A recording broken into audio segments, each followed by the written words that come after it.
I'm just making a little video about the Caller General election petition, which has got over 3 million people signed and then mysteriously slowed down.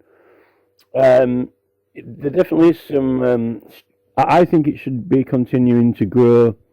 It is still getting more signatures, but it's not heading towards 4 million as quickly. Now I'm comparing it. This is the Caller General election petition, right? Which I'll just move it there. You probably can't see the cursor because this screen recorder is not showing the cursor, right? But I'm just moving the mouse over the different areas that are going blue now so you can see them, right? Now, if you look at the title, I can highlight the title of it in blue there. You should see the title highlighted. It says Caller General election, 3,037,646 people signed, right? Now, if I zoom out, they've got their threshold. They show the illumination of colours. The stronger the dark red, the more people are signed. Pretty simple. So the yellow and orange areas have got less people signed than the dark red areas, right? Now, if we touch on some of the dark red areas, when I highlight them now with the mouse, you can see 6,851. Let's see, South Leicestershire 6,900, so that's getting very close to 7,000. We've already got 7,000 in the Boston area. Oh, sorry, that's South Holland and Deeping. Boston is the one above it. Boston's got 7,000 as well. 7,057. 7,105, but they're both shown in slightly different shade. And then you go up again to Louth is 7,000 as well. That's a lot of people signed. And then up here, Thirsk and Malton, there's 7,000. Richmond and Northallerton, 7,000. North Shropshire, 6,800. Brentwood, 8,000. Malden, 8,000. And Weald of Kent, 7,000.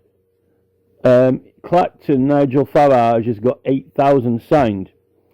Now, the important thing to know here that although the petition's it's called Caller General election, right? But what it really means is, another way of saying it is recall all MPs, because it's a matter concerning MP seats. But specifically the claim in the petition, the basis of recalling the seats is because of misrepresentation leading up to the election through the campaign. So it's specifically a misrepresentation made to electors in order to obtain their votes, okay? Their manifesto policies which led them to vote for that party. So it does fall, the evidence given and laid, which everyone has signed to and subscribed to support that claim and believes that statement themselves and agrees with that statement in respect to their MP seat as well. This is overwhelming evidence that it's the type of occurrence which will be tried in an election petition. Now, the election petition is for recall of an MP seat in a local area. Prior to 1868, with the update of the Elections Act, Parliament did hear matters of its seats, of its members, because the Parliament are privileged to do that. There were some circumstances where they could be heard in Westminster Hall, and there are some rules under the election petition rules and offences generally, which non-members can be tried for in courts. But as for the members themselves and their seats, it's usually debated in Parliament or by committee. It's not reserved to the King or Prime Minister. The King or Prime Minister have an extra special power themselves. They can call a general election. They've got that power, but not only they have the power. That's an extraterrestrial power, an additional power, which is exclusive to them in addition, right? Because otherwise it's debated by a committee or the main chamber, and they can even appoint committees to do it. Now, after 1868, They opened up the powers so election petitions could be heard in local areas. Because of corruption in Parliament, because they weren't trusted to do it. Now, that act did not take away the authority or power for them to debate their own matters, but because they weren't trusted to, it was extended to the courts, so a court can hear an election petition, that's why it's called a petition, because it was usually sent to Parliament, okay? Now, a lot of these proceedings were held in town halls when the justices were coming round on their circuits and so forth, okay? I've got books which document these proceedings because it involves privileges of Parliament for some persons in these trials because they wanted to establish facts, right, and determine whether the seat was or was not won, or whether it should be recalled and they should re-vote, right? Now, there was also these certificates of indemnity because those election petition proceedings which were opened up to be held in the courts are intimately connected to a very similar basis and law around petitions to the House of Commons.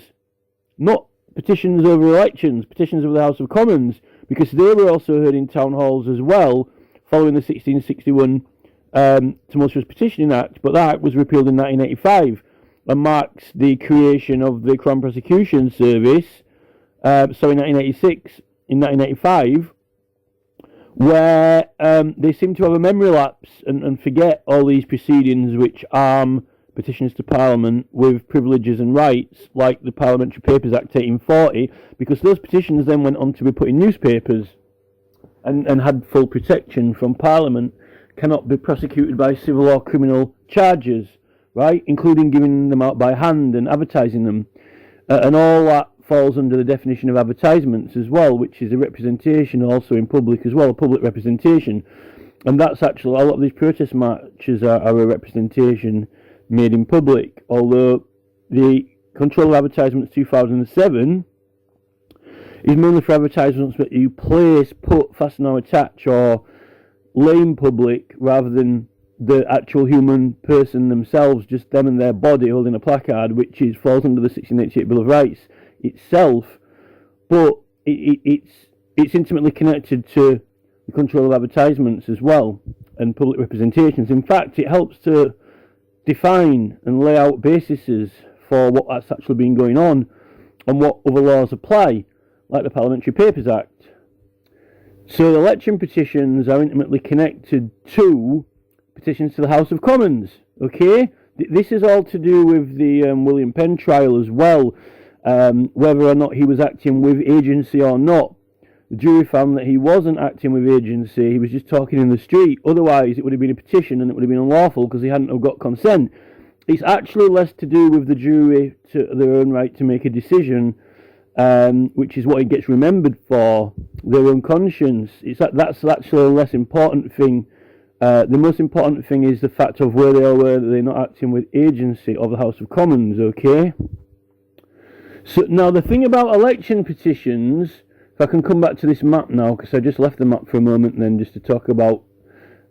Now, really, those local election petitions are really only designed to be held in a local area mainly, because they used to hold them at the town hall, but you can have it in like the High Court, you know, the equivalent of Westminster Hall or whatever. But they're only really for one MP seat, really. So why would everyone in the country have to bring an election petition? And further, there's a time limit to bring it in through that process, okay? You got to bring it within a certain amount of time, although it says that normal court rules apply, so there might be a way to get an extension. But this is the thing, the 1868 Act did not remove the right of Parliament to debate its own affairs, including the seats. It only said that the courts may hear those cases. And if everyone in the country, right, I'm scrolling all over the map now, kind of lighting up lots of different areas, right, if everyone all over the country is annoyed with their MP seats, okay, then why should every single area here on the map have to pay for an election petition or get the Crown Prosecution Service to do it? Look at all these cases there would be all separate. It would be a massive logistical burden for the Crown Prosecution Service. We didn't have the Crown Prosecution Service in 1868. People had to put up the money themselves. Now we've got the Crown Prosecution Service, which is taxpayer funded, and the Electoral Commission. Why would we be expected to pay for election petitions, right? And usually it was one person bringing it.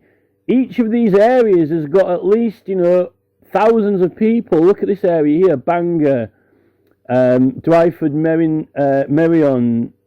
Merion did 4,000. All those people giving evidence that they themselves believe that they've been deceived by Labour is very strong evidence rather than from one person, because you've got many witnesses all adhering to the same fact and belief, which is very compelling evidence, right? Now, to ask Parliament itself to decide the matters of MP seats, it still actually can do that.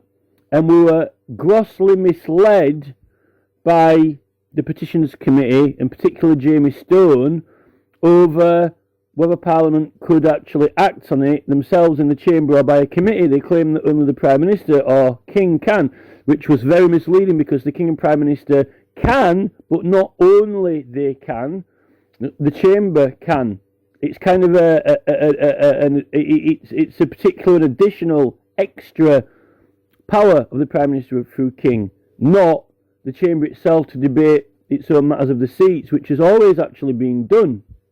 If you look at the history, all you have to do is look at the history. There's a case of Mr. Wilkes, and I think one was presented by Mr. Wood. I've got all this evidence. I've actually got the books. I've spent money on buying the books. I've actually got the books here with me. I've put all the evidence on my Facebook page. I've taken photographs of the book pages from the Sessions Books of Parliament, from Hansard. It's all clearly documented, the entire proceedings, right?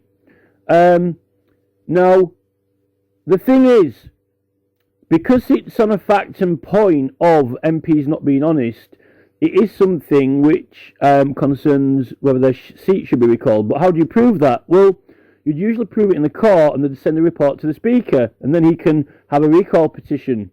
And in that recall petition, if 10% of an area signs it, then they have to have the election again, right? But that's only a modern basis in addition to the underlying point that the MPs in Parliament can debate the issues. And they've already been lying about all the law around it, which proves that they aren't responsible enough to debate and decide their own matters, but they can. Now, the thing is that these amounts of signatures in these areas, right, if you proved your MP had broken the rules, then they gave them an election petition. This is under the modern rules for the local area trials, right? And the Speaker would have this election petition anyway. And this is the government facilitating it. And then if 10% signed, it would trigger the recall. Now, why would 10% of people sign such a thing if they weren't happy with their MP? Okay? That's even if they've been convicted. Even if they've been proved in a court that they did break the rules, 10% of people still have to sign. If they don't, then the seat is safe. The seat is safe. So it's almost like parliamentary privilege is protecting them, and it's the people who override that privilege with an amount of signatures, right? Now, if someone were to collect that amount of signatures anyway, right, that's actually stronger. Collecting the 10% of signatures is more powerful than them actually being convicted, because they don't even get a chance to get those signatures unless they've been convicted. Now, then you get an opportunity to. But if you don't get those signatures, then even if they've been convicted, it's not recalled. So the power of the signatures, the percentage, is actually more powerful than the trial and conviction, if you understand, right? So if someone were to go about and get that many signatures, it has the power to recall an MP seat, more power than the conviction does to trigger whether we should actually, think about it or not, right? Which is very important in this whole equation. And what I'm saying is, some of these areas now in dark red are starting to get to near 10% signed. if any of these actually have reached, I don't think any of them have quite reached 10% yet, but they're getting there. They're starting to get very close, some of them. So, for example, here, there's 5% signed. Now, 5% is an important number because there was an act where the local authorities petitions order 2010 made it so if 5% of a local area sign a petition, it cannot be decided by the local area, right? And that's a political principle on weight of signatures. Now, if you go by that legal basis, even though it's a different act, right, it's for petitions. So if an election petition, which is normally brought by one person who's grievance, and they've got like a body of evidence themselves, like facts, evidence, circumstances, documents, fingerprints and statements, but one person brings it, right? It's judged on the evidence and facts, okay? But when you're starting to get 5,000 people signing who say that their MP misled them in the election, right? And all agree to a statement, all as witnesses, all on oath, right? This exceeds a 5% figure that the government set out in 2010, where they don't think matters should be decided in any local areas by petition if over 5% of people have signed. Now, that's supposedly been repealed, but it's set out, it can be used as evidence to show a basis existing that why should any local area have to have a petition of any kind in a local area, like an election petition, when over 5% of people have signed it, particularly when it's over the entire country, right? So on that basis, the fact that most of these are now up to or over 5%, there shouldn't be all these local areas having election petitions, even if they would have done it earlier. Even if Michael Westwood would have done this petition like a week after the election and it had got this many signatures, because it's just, you wouldn't have all these local election petitions in the courts, because why not, when you can have it in Parliament and they should decide the matter and have a committee to count all the signatures and decide, on it, other than the fact that we don't trust them, which is why they actually made the local areas be allowed to do it, right? Now, and in between this 5% figure, which actually prevents it from being decided in the local area, the 10% figure is a figure agreed to by government and still in force that there should be a recall of that seat. So any of these seats really that get 10% really should be entitled to a recall, even if there wasn't a trial, because the 10% figure of the public signing is greater than the trial decision, because the trial decision actually doesn't actually decide whether or not there's an election, a local election again. The Speaker, it only tells the Speaker that the MP did wrong officially, and they've been found by a court to have done wrong. And then the people decide whether that seat should be recalled. So really, it's still the power of a petition by the public that recalls the seat. It's not actually the outcome of the offence and the Speaker himself receiving that thing. It just says that it's officially acknowledged by the courts that you were naughty, and we're going to ask the public. Well, if the public are asked anyway, or themselves bring in the 10%, they don't need the Speaker or Parliament to say, oh, by the way, a court said this MP was naughty. The public themselves are deciding that their own MP was naughty, right? Because that's the petition. They can trigger it themselves. And the reason they've got a right to trigger it themselves is because they've always got the right to petition Parliament over any matter, which is what, it hasn't been taken away, because the 1868 Act only said that local areas may hear the cases now, not just Parliament, right?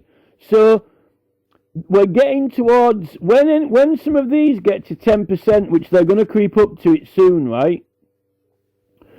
Now there's 3,037,000 signatures, right? I think that once this starts getting to 3,100,000 signatures and over, it probably won't even need to get to 4 million. If it gets to 3,100,000, I think you're going to see that some of these are going to start to get to 10%, and they're entitled to have their MP recalled, and it should be, but it shouldn't be decided in the local area, because it's actually or it's all included under one matter, right? Now, what I don't like is this map. They've set the map so the colours turn very dark red once they get over 5%, up to or over 5%. They start going very dark red, right? Now, do you think a lot of people in England have signed this petition? Well, yes, an extraordinary amount of people have signed this petition, right? Now, let's look at this other petition here. As you see, I've switched to the other picture, right? Now, this picture, for some strange reason, is mainly orange and yellow. Yet, there are 6.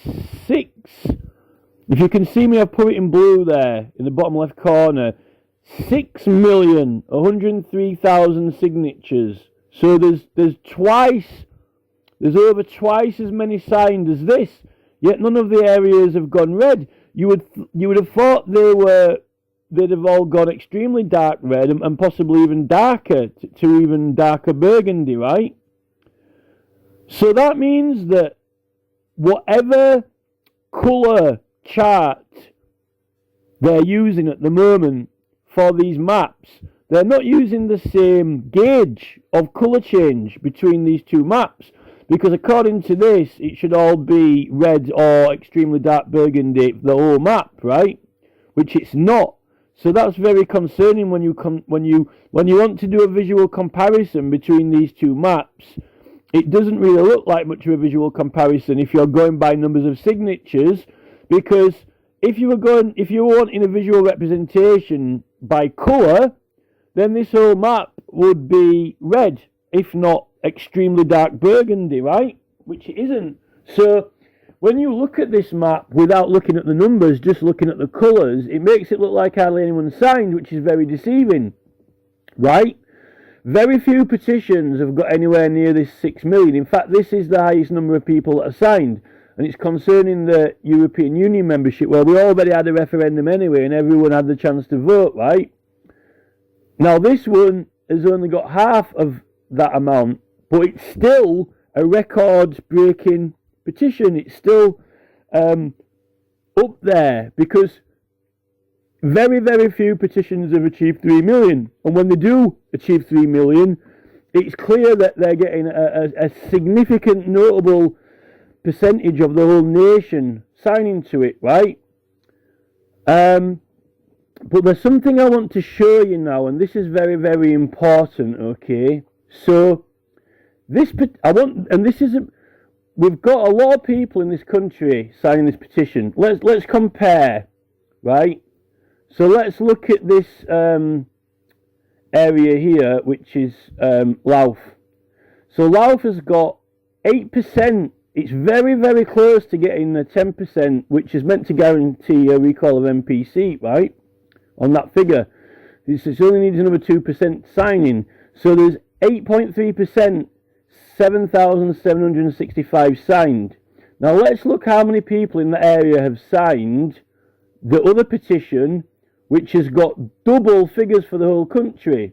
And you'll see that in that area, although the borders have slightly changed a little bit, you'll see that only 4,293 people signed there. So 4%. So even though there was double for the whole country, there actually wasn't as many people in Louth signed as for this current petition here, which is 7,000, right? 7,765. And if we look here, right where the wash is, 7,000, there's 8% signed there. If we go to where the wash is here, there's only 4,000. So actually, in some areas, this call a general election petition is actually doing stronger in certain areas than the European Union petition, which had double overall figures, right?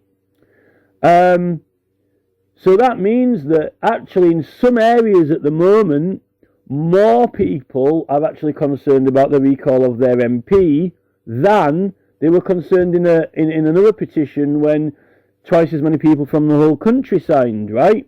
So that's something worth mentioning and noting. Now another thing, let's look at the London area between these two petitions, and the colours aren't going to really be much of a help here.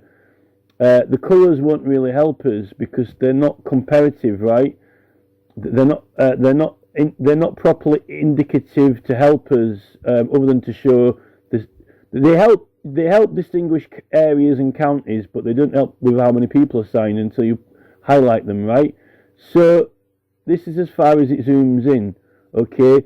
So we'll look at some of these London areas. So for the call a general election petition, I'll scroll over some of them and we'll look at the numbers, right? So we've got City of London and Westminster, we've got 5,000, 4,000, 4,000, 3,500, 3,400, 2,000, 4, 3,9, 3.3, 3.8, 5.2, 4.6, 5, 3, 5, 4, there's 6 there, 2, 1, 4, 2, 4, 2, 2, 4, 5, only 1,000 in that area, 3.1, 4, 2, 5, 2, 4, 3, 7, right, so we've got an idea that there's quite a few numbers there, but I don't think any of them goes up to 5, so some of them 4 point something thousand, most are between 1, 2 or 3, right?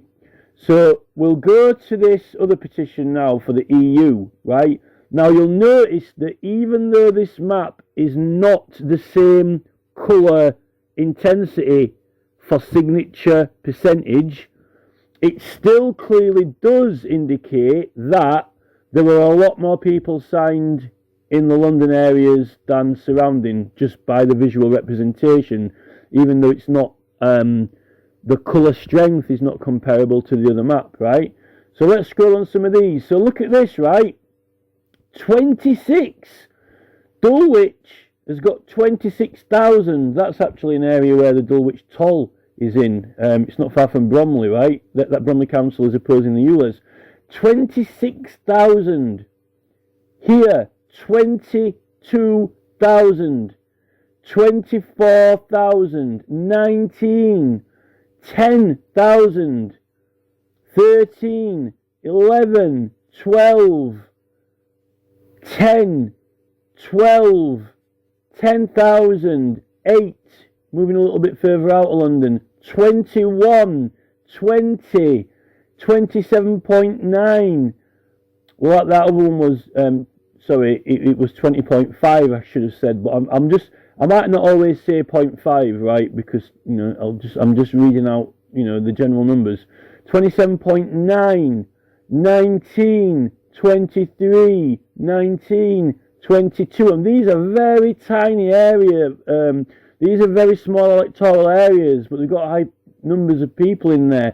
25, 29, 20, 16, going to 13, and then when we get to Enfield North, it goes back down to 7, which is around the same kind of numbers we've got now. 5, 9, right? So here, Hayes and Harlington only 5, Uxbridge 8, Harrow West 9, Harrow East 7, Hertsmere 9, right?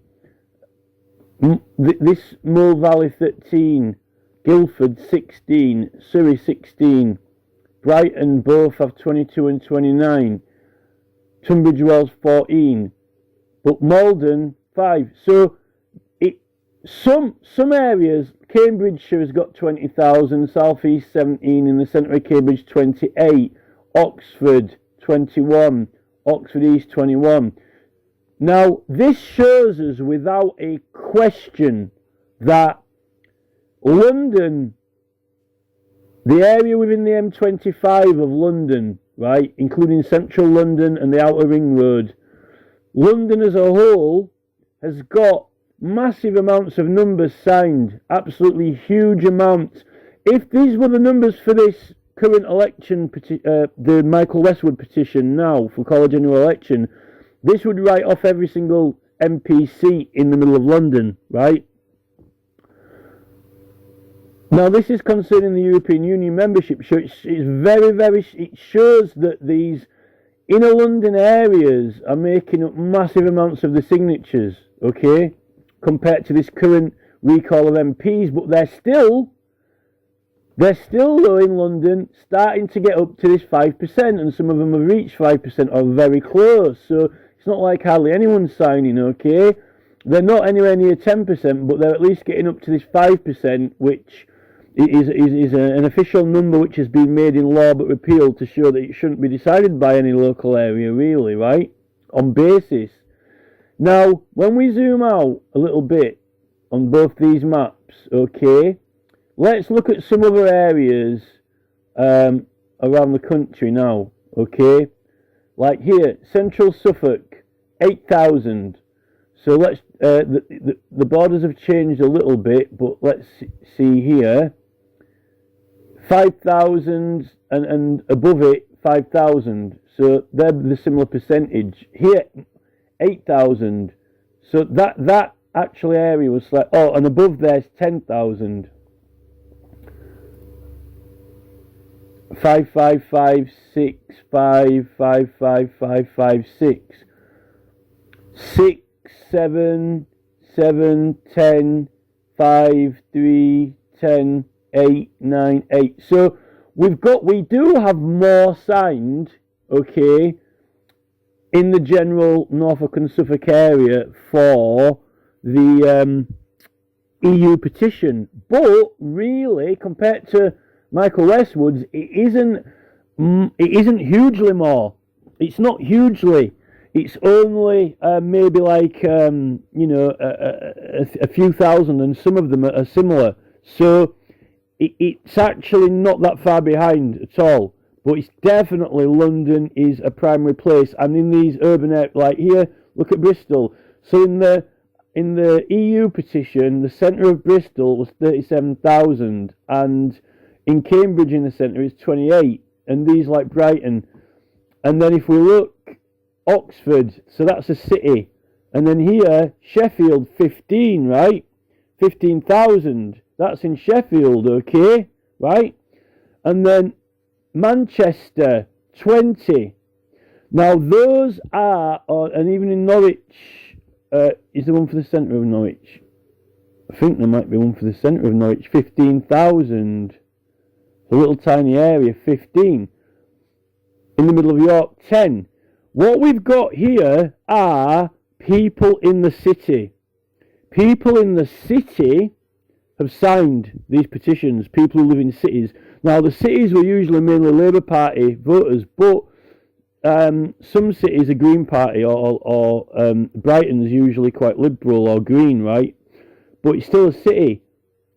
Truro got 13,000 there, but as soon as we leave the Truro area, we've got down to 7 and 8,000 and 7 and 7. So there's no doubt from this map that it is people in urban areas, in city centres, who are responsible for this near doubling of the numbers, right?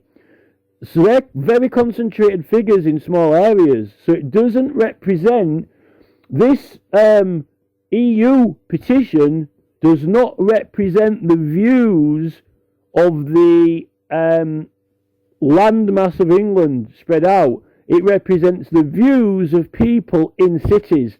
And this is where we've got like Sadiq Khan with his, G40 or C30, C40 cities, whatever they're called, C40 cities, right? It's those people in those areas, so they don't really represent passionately the views of this whole island, the people of the whole island. what it translates into is people of cities.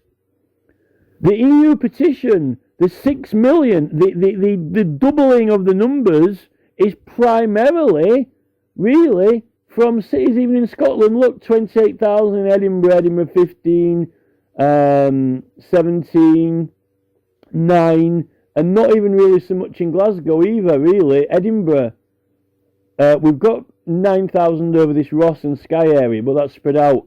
So it's explicitly clear that jumping from a petition which is not to be laughed or joked at 3 million signed, Keir Starmer cannot ignore this petition.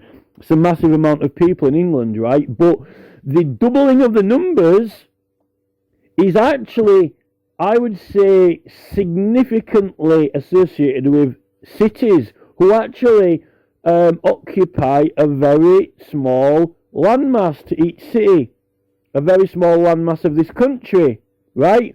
And when Keir Starmer's talking about wanting to build houses all over the country, right, and things like that, therefore, these type of figures matter, because the only people in the cities are voting, then they're not the people who occupy all the land or have any electoral real power for local areas. But yeah, he's wanting to take away local council votes, right?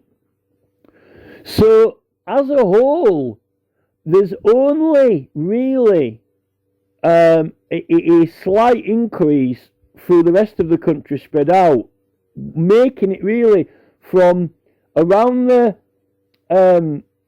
look, we'll scroll this map now for the EU petition in the general areas, like 5,000, 7, 8, 9, 9, 11, 7, 4, 5, 4, 3, right? So if we scroll, this country around 7, 7, 6, 6, 7, 6, 5, 6, 5, 5, 6.7, 6.3. We're not that dramatically different. We're not that dramatically different from a little bit of a random scroll. Now let me bring into our area, right? Because we are now independent, okay? And if I can even find it on the map. Right, so this is my area, you can tell from my accent, right? Dewsbury, we're actually independent, okay? Iqbal Mohammed is our independent MP, yeah, but he doesn't respond to emails very well. Is he much use as an MP, even though he's independent? That is the question. But we've had a border change because we've just got this little kind of we've got it's literally like a little number one, a little figure one in the middle straight up, and then to the side of it 3,000 signed. Now let me zoom in to our area on the other map, right? And the borders have changed quite a bit. This is the area here, which has actually lost a lot of the south area. There's 5,000 signed there, right? It's a bigger area. It included a lot of countryside, but a lot of the countryside's been put into the Wakefield area now, right? But there's 5,000 people signed, 5,400 for this EU petition, which is meant to be double as big as the Michael Westwood petition for a Caller General election. 5,000 there, right? So if I put this on here, there's 3,158. And if we go down to Wakefield, there's 5,700.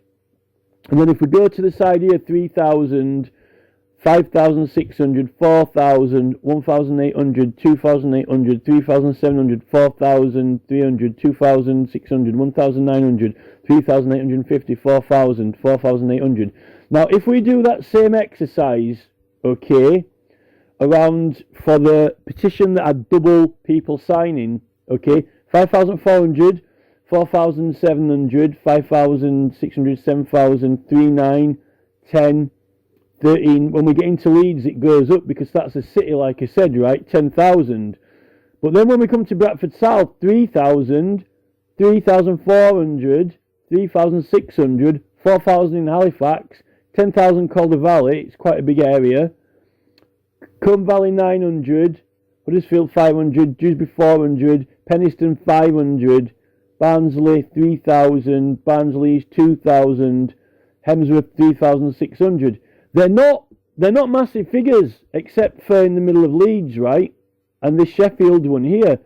These aren't big numbers. Look at these here, 2,700, right? 2008, 2004. They're very small numbers of people, and to be honest, in this petition as well, also small. And in fact, some of them do get up to 5,000. So some of them match. Like here, we've got Penistone and Stocksbridge, 4,500. 5,100, Calder Valley 5,600. So I don't think that it's only a fraction behind. I don't think it is massively behind for our area in people who are signed for call a general election, recall all MPs, or remain in the EU. Now, this is my personal opinion for our area. Yorkshire isn't an area of England which is at the moment, now in modern times, that into petitioning.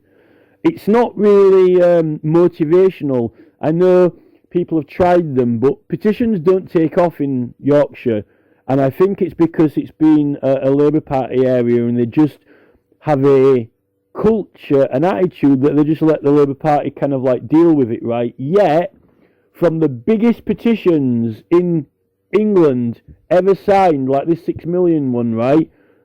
For a petition that's got half of that number for the whole country, only 3 million, for our area, there's hardly much difference.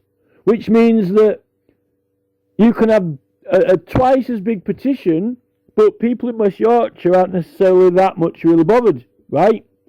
Now, I've read the history books of England, and it's noted that in the 1600s and in the 1700s and 1800s, West Yorkshire was one of a very strong county for petitioning. It had a large number of petitions to government, and it was actually very much engaged in them. And we had independent councillors and liberal councillors. It was big for the Liberal Party, and it was big for independent party members as well. Now that shows that people in this county were passionate about political things, right? Independent matters by petition to government, and they used to sign them. And what's happened is that since the Labour Party took over a lot of the working class, they've left matters to the Labour Party. Oh, we'll let Labour Party sort out with it. We're just a Labour Party with it, right? So therefore, they're not really bothered signing petitions anymore. They don't even really show much interest in their heritage or culture. They do show interest in the countryside and in walking on the moors and natural wildlife generally, but not necessarily particular heritage. Yet in the south, places like Dorchester or Oswestry or Cornwall or even in Scotland, up in the north of Scotland, they're very interested in heritage and history and protecting the countryside and archaeological sites, but not anymore in West Yorkshire since Labour took a lot of the political interest and arrested the political interest. But even so what this is showing, these two specimen petitions, which actually, if you're going to get people in West Yorkshire to sign a petition, it's going to be these two, surely. If you're going to have a gauge of if West Yorkshire are going to sign petitions, right, it's going to be these two that give figures. And both these petitions show that there's little difference between a 6 million figure and a 3 million figure. That there's little much significant difference, that are very slightly higher for the other petition. Naturally, obviously, it's got more signatures, but not really that significant, except in Leeds and Sheffield. Okay, so the subject itself, And these are two pertinent subjects which clearly are important because they would never got as many signatures if they weren't important. They're up there with the highest amount of people signed. It shows that at the moment West Yorkshire is not expressing much of a political opinion in matters which are raised independently or nationally. It's not really engaging at much of a high level because it's left it to its political party to deal with those matters when it used to have a very, very strong interest in signing petitions, particularly to government. I find that's worth noting, particularly for our area, which means that it's unlikely, no matter what the cause or matter is, it could be saving an ancient site, it could be leaving the EU, it could be recalling the MPs, it could be, it could be immigration, it could be anything. Whatever it is, West Yorkshire is definitely not really very high on petition signing, and some of these areas are quite small. Now, if you look at some of these areas like here, we've got Gainsborough. It's a much bigger area, covering a lot of land. Now, there's probably less people living in that area. It's more spread out than what's living in some of these areas. But 5,000, and then if we look at the other map, right, on the same one, 6,000. So, actually, to call a general election for Gainsborough, there's 6,600 signed. And for the petition for nationally, they've got twice as many people signed. In that constituency, there's only 5,400 signed. Now, 6,600 is over 2,000 more. So actually, in this area for Gainsborough, it is actually Gainsborough, people are, in Gainsborough, people are actually a lot more concerned about getting the recall of their MP seat, okay, than the petition for EU, which nationally had a lot more signatures. So what we're actually finding is already more people in specific areas are concerned about their local MP and the party, right? Even though it's only got 3 million. Now, why is that important? Because this is about the seat of each individual MP. So how we interpret these numbers, okay, is a lot more important to know how many signed in each area out of the 3 million than this EU one, okay? It doesn't so much matter about the EU one who signed in each area, other than that it's definitely the cities. They definitely signed in the cities. So it seems to me that the cities actually were more bothered about whether we do or do not leave the EU rather than the rural areas, okay? Now here, it's a lot more, well, that's actually very important to know that the cities were mainly the driving force behind the signatures for leaving the EU, which means that a lot of the country weren't that bothered. Now, this petition for the recall of MPs here, right, this is absolutely critical to each area because the 5% figure and getting up to 5% and over really merits on the principle of the 2010 order for local petitions. It's been repealed, but it was an acknowledged principle that should a local area decide any matters if over 5% of the people are signed, let alone across the entire country when nearly every single area has got 5%. Should it be decided at the local level? No, it should not be. And further to that, some of these are starting to get up to near 10% now, 8.38%, right? So that only needs another 2%, and then really 10% signed should trigger the recall of an MP, and that's actually even if, regardless of whether the MP was or was not found guilty of anything, and the Speaker asks the people if they want him recalled or not, it would only be whether it reaches 10% or not, whether he was recalled or not. So it doesn't actually matter if he was or was not found guilty, and if the Speaker asks them what they should do about it, because the local people are actually deciding whether or not the seat gets recalled, and they do it, not the court.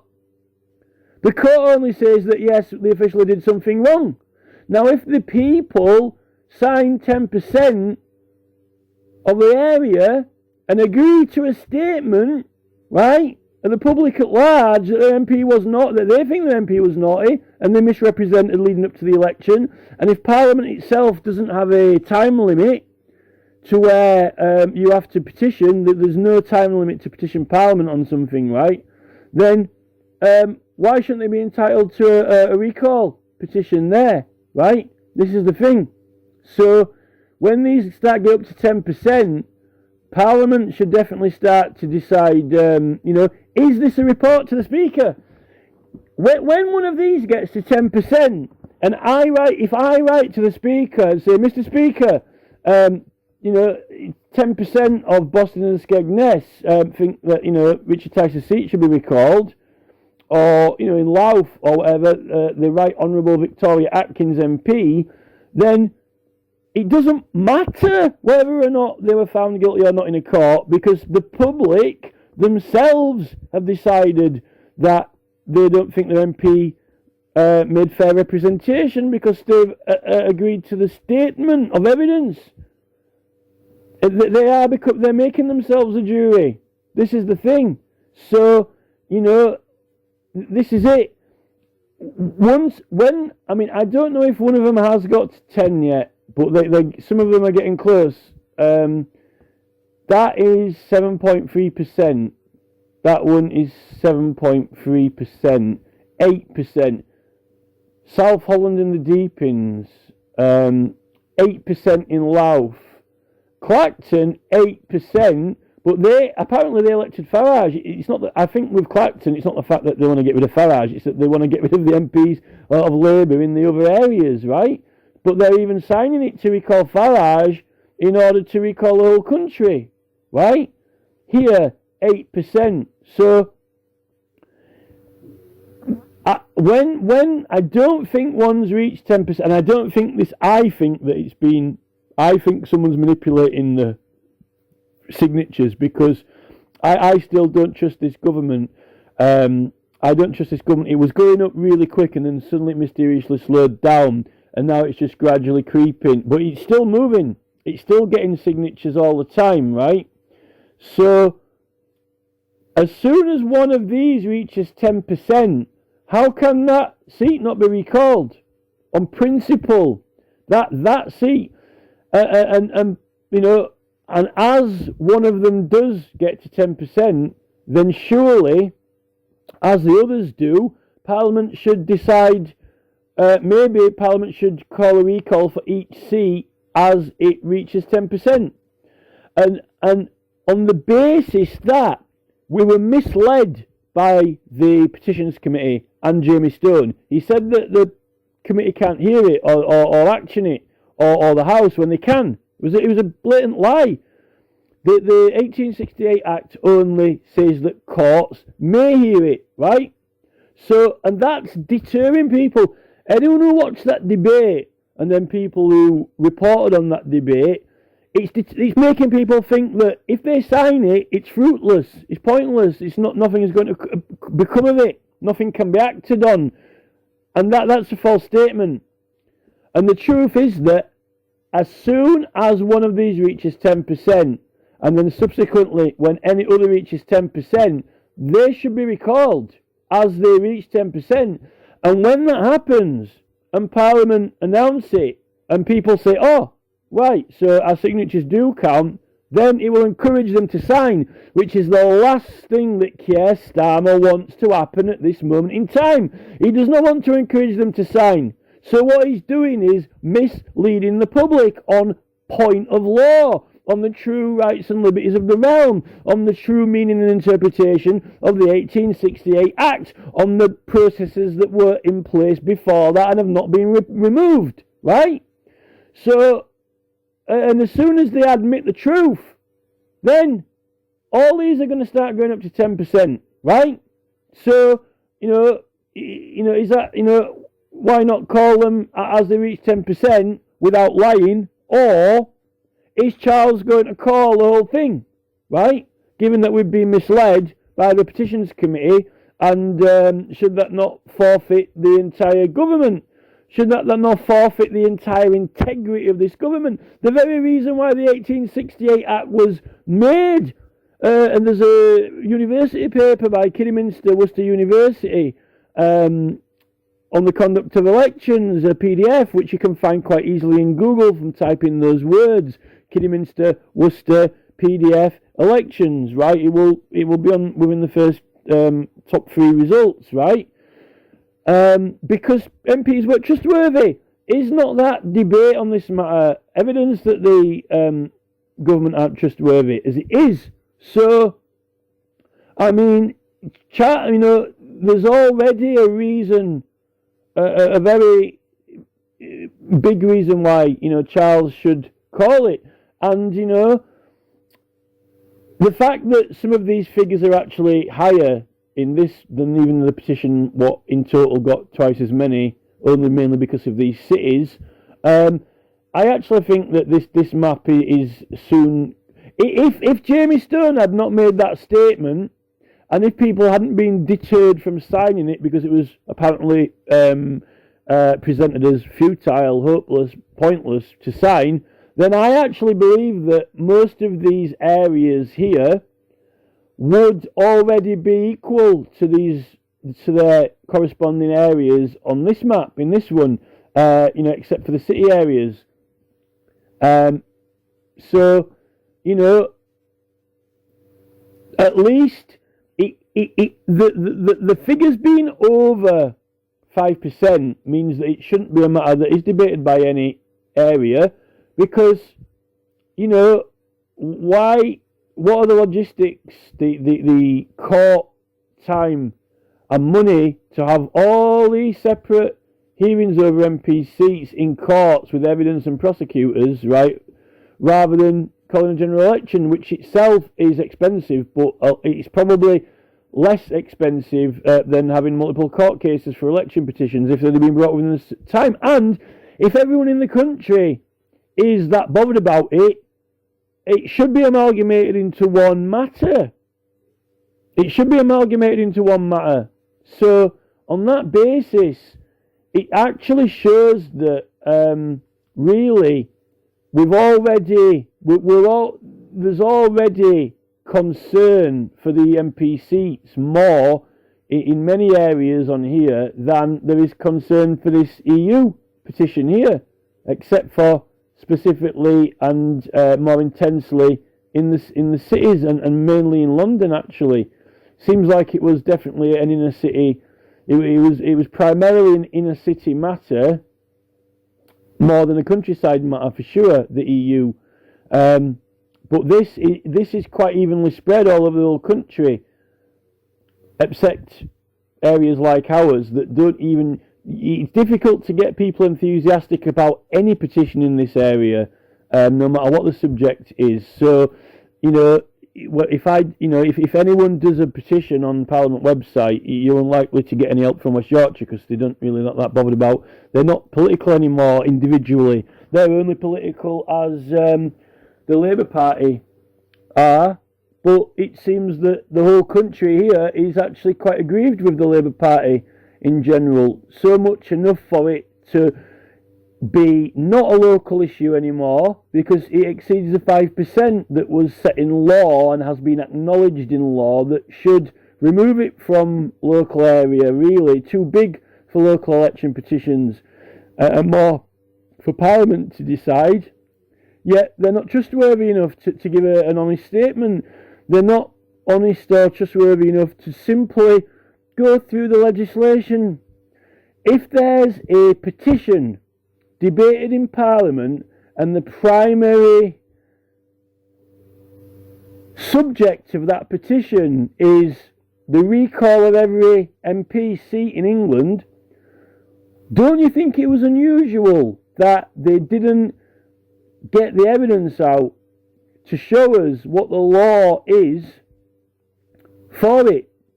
You know, it's all counts on the 1868 Act, which said the courts may hear the cases. Why? Because Parliament wasn't trustworthy enough, okay? And, you know, it's a lot more convenient for people of a certain area to have a trial in their area or whatever in the town hall, which is what they did when the justices came round. And it's usually one or two people who present the petition. But here we've got thousands signing, which, you know, why should we have all these election petitions? You know, and seeing as there's no time limit or pressure on for petitioning Parliament, it's the obvious answer. So something actually needs to happen now. And now Keir Starmer and the Tory party are talking about calling off local elections. Why would you call off local elections when the entire country has explicitly showed discontent with the current political parties? Right? You would not call the local elections off.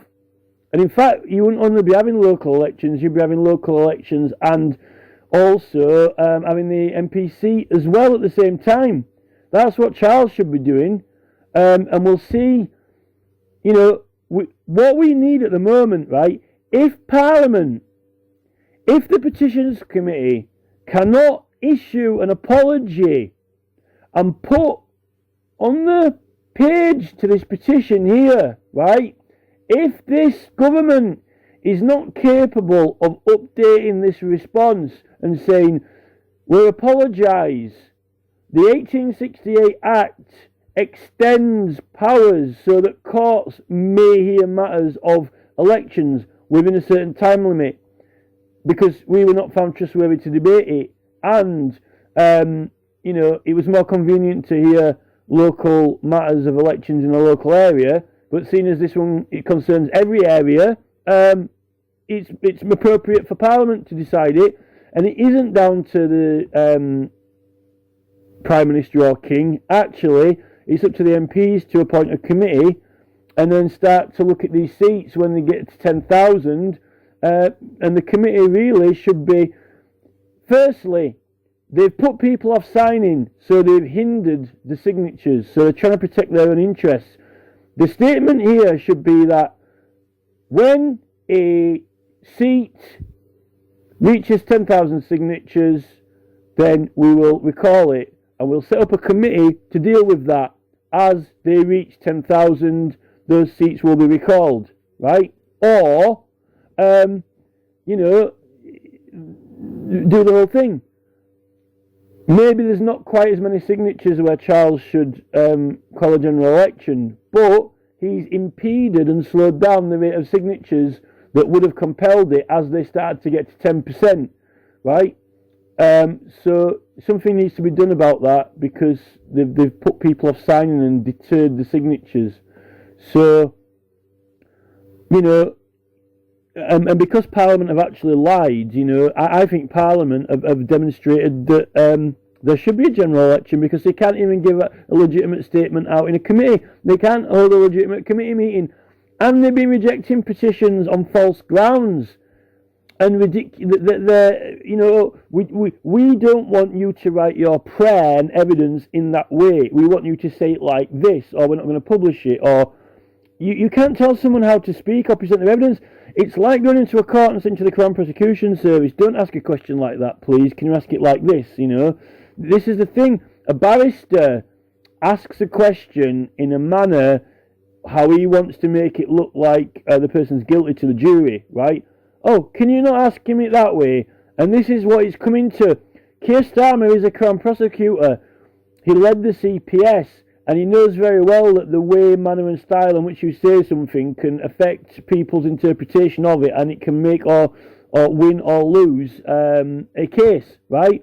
And they're not even prepared to entertain some of our statements, even though they contain no swearing, slang, swear words, insults, or anything else.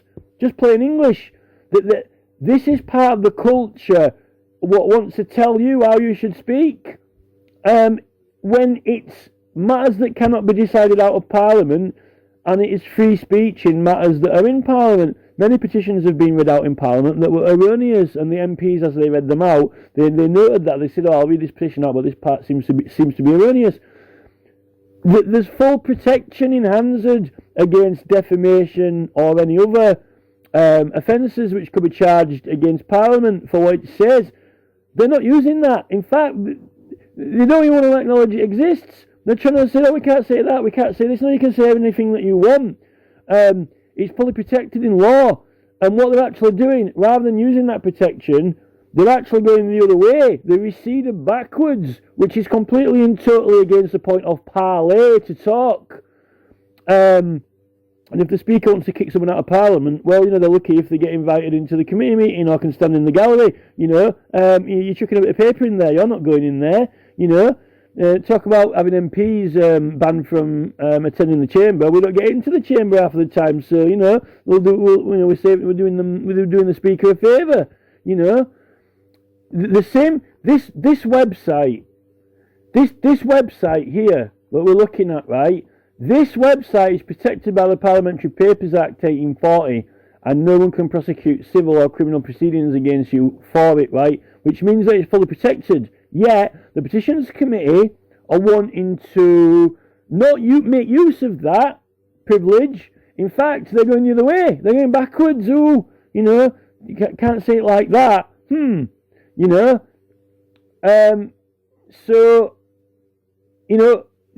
As far as I'm concerned, since 2006, when these e-petitions appeared, which isn't that long ago, no such manipulation existed for petitions.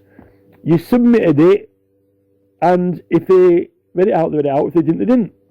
And that's it. They didn't ask you to change it or manipulate you to say it in a different way. And this really is equivalent to the newspaper, right? When you, up till 1986, you couldn't collect all these signatures without getting a consent from a court, and it could be a grand jury. And the grand jury aren't going to come out of all this standards tosh either, right? And once the court made the order, then it was fully protected against all prosecutions and against all defamation or harassment or anything else, as much in digital on the website as in a newspaper or on flyers and leaflets when you're walking around giving them out. So you can't harass the Mayor of London by what is written on paper or spoken through the mouth when you're opposing him, particularly when there's a parliamentary petition existing about it. So the Petitions Committee is censoring freedom of speech, and it's censoring the right to petition, and it doesn't want it on their website, which and some of them they're not even publishing on the rejected part, and some of them aren't that bad. And to be honest, I wouldn't mind if it were just swear words they were editing out, okay? If they were editing out swear words or asking you to change a swear word, fair enough, if you want the etiquette of Parliament. But if you're just trying to be clever, right, or trying information, they decide that they're meant to make a case for whether it's true or false in the debate, right? When they're reading it out, this part's erroneous, and then if another MP wants to challenge it, then they can do it. That's why we send evidence in. But what the committee is doing is they're inserting themselves as judge and jury before you can be allowed to collect the compelling weight of signatures that makes them debate it, right? Which is beside the point. It is the compelling weight of signatures to the writ that compels them to debate it, regardless of what was written down, right? So if you've got 200,000 signatures which compels them to debate it, it doesn't matter what the hell's written down, right? They should debate it on the weight of signatures, and they're not giving you the opportunity to get the weight of signatures on particular claims which could be very strong or compelling or witty or clever, but not explicitly rude or swearing or vexatious or anything that is in the vulgar dictionary at all, right? They've opened a new level of standards, which is you can't be clever, or you can't be cleverer than us, or you can't point out something that we've done wrong, which people might want to force us to put right by compelling weight of signatures, right? That's the current position. And that actually is the whole point of holding them to accountability. It's holding them to accountability. And this is in the Senate. The Senate are going on about, we'll have to bring in a new law for MPs. It's very complicated, freedom of speech, because we want to hold them to account by the police. No. We're not holding them to account by the police. We are the police. We're policing it. When they say something that is wrong or a lie, we hold them to account. We are holding them to account with the petitions. It's going up on here so everyone can see the claim against them that you lied, right? You lied. We are the police on here. We're policing them. We are policing MPs on this petition site. We're holding them to account by Standing Order 155, and if they won't debate it, we'll bloody well get 100,000 signatures to make them debate it. It's not in the police. What's the point in having it up listed in the magistrates' court? Oh, now it's going up on the internet. Gareth Price, Senedd, lied. He's in Cardiff Magistrates Court on the 27th. We'll let the police deal with it. Lies in Parliament. Now it can go up on a website, can it? As long as it's, Swansea, Magistrates Court listings. No, this is the suit. This is the suit. The suit. This is the legal case. This is the suit. Right? This is the suit. I am the police. This is the police. Here, you have done wrong, right? And 3 million people say that you've done it wrong, and you will say it in the debate and answer to it. That is the police.